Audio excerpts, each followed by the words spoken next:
the country. British Airways check-in and ground handling workers have announced they voted overwhelmingly to strike at Heathrow during the school summer holidays in a move set to cause chaos for loads and loads of families, including mine. Union bosses want to reverse a 10% pay cut imposed during the pandemic, and the walkout by more than 700 BA staff will potentially coincide with strike action already planned across Europe by Ryanair and EasyJet workers. Meanwhile, more misery could be ahead for parents, as teachers have also threatened mass walkout. A strike, the education section of Nadeem Sahawi has said today, would be unforgivable in the wake of 2 years of disruption for children during COVID. JJ, I'm going to just breathe, because you're going to tell me you support this, aren't you? I think it's right for people to strike, yeah. It's going to cause chaos, and I'd be annoyed if you know, I've got a holiday booked and I can't go. But I think they're doing the right thing. They want a fair wage. They want to protect their jobs. What else can they do? Isn't it just greed, though? Because now they just want more money, because they've seen what's happening with the rail unions. They're seeing that they think they can hold the country to ransom, so they're going to have some of it for themselves. And they're going, you know, British Airways has been run very badly for a very long time, right? Why are they striking now? I know why, because everybody else is going to do it. And so everybody goes, oh, they deserve a pay rise. Well, everybody deserves a pay rise. You probably deserve a pay rise. But you could argue that it's actually that it's people looking at also at the boss's wages as well and going, how come they earn but why now, so much? Well, I think that's probably, I mean, why now? Because of the cost of living crisis? I think probably almost certainly. I think people have had 2 years of pandemic, and don't forget that was hugely difficult for an awful lot of people. I know there were some who were furloughed, but, you know, there were lots who weren't.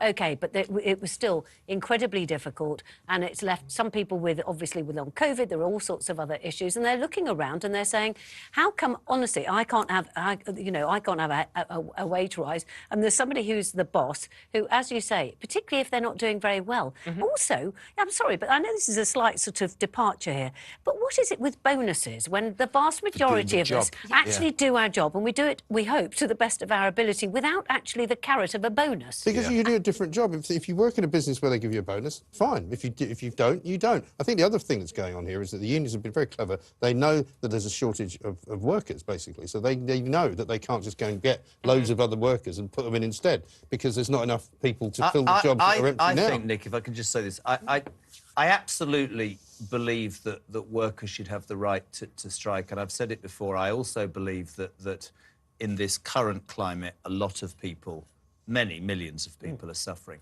I've been saying it for days. Tonally, OK, I believe that the Mick Lynch approach will garner not as much enthusiastic support as I'm led to believe, apparently. No, but you can say that. If you have... You've just quoted, all of you, people who have suffered since the pandemic. Let's take the teachers, OK?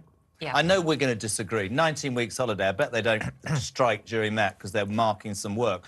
But the relevant point is, the kids, the next generation, very few in this country have had anything for 2 years, right? And on the back of that, the teachers are going to strike. Let's look at those rail workers. I said this last night, and this argument is nailed on. £16 billion.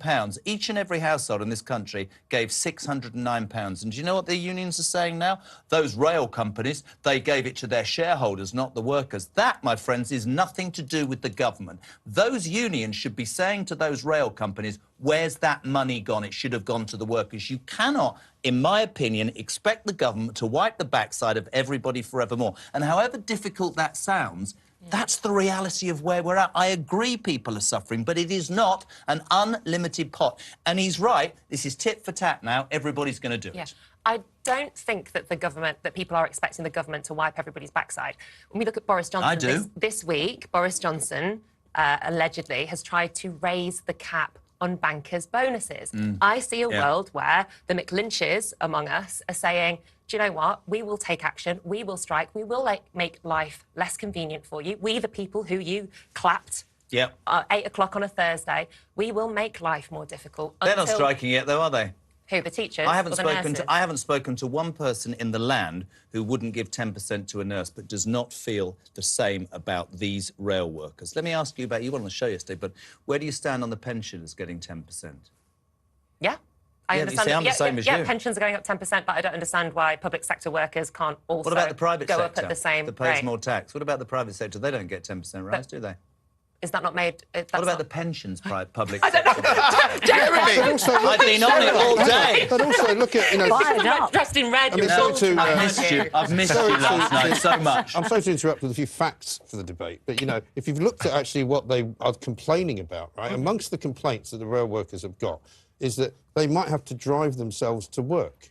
And you go, well, that's what everybody else has to do. What, you're supposed to get some kind of charabanc that picks you up and goes, if you're starting your rail just get in journey- here. Would you like a sandwich? Would you like anything else on your way to work? If you're driving a train from Edinburgh to London, that's a big blooming difference. Why? And also... Because you have to drive there to pick up the train. No, you don't have to drive to Edinburgh to get the train to drive it back to London. No, that's not how it works. You get on a train in London, you get off the train in somewhere like, you know, York, and you have a rest for 3 hours, then you get on another train and drive it back to London, and then you're finished, and then you get driven home. But these things that they're complaining about, like, I don't agree with everything that they're asking for, but what you have now is, like, for example, being driven to work, whatever. Yeah. That's the deal they had. That's the deal that they had. Now, But deals change. Yeah, but deals change. But The economy has changed. That's fine. The economy's changed and deals change. But actually, they're saying, well, actually, no, this is the deal we had. If you don't like it, cool, we're going to strike. Do you think that there should be an across-the-board, Nick and Joji, do you think there should be an across-the-board pay rise for all public sector workers? Because interestingly, there were three, I think,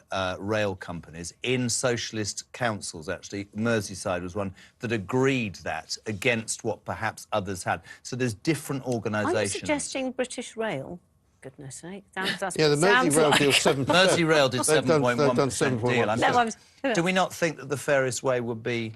Across the board. Across the board, but I mean it. Where does that come from?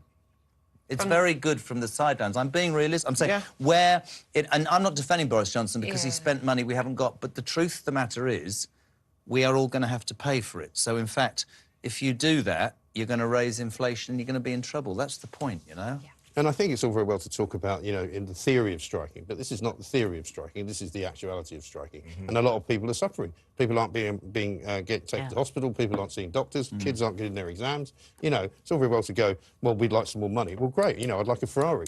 But, you know, nobody's going to give me one. And also, I mean, there are also the other side of this, of course, is all the companies which depend on people passing through railway stations, for example. A lot of businesses Footfall and a lot of businesses who are also suffering, and they're saying that the cost of living crisis is just pushing them over the edge in a way that the pandemic didn't. So, you know, you've now got this other thing, which is that people aren't travelling, people are holding on to their money.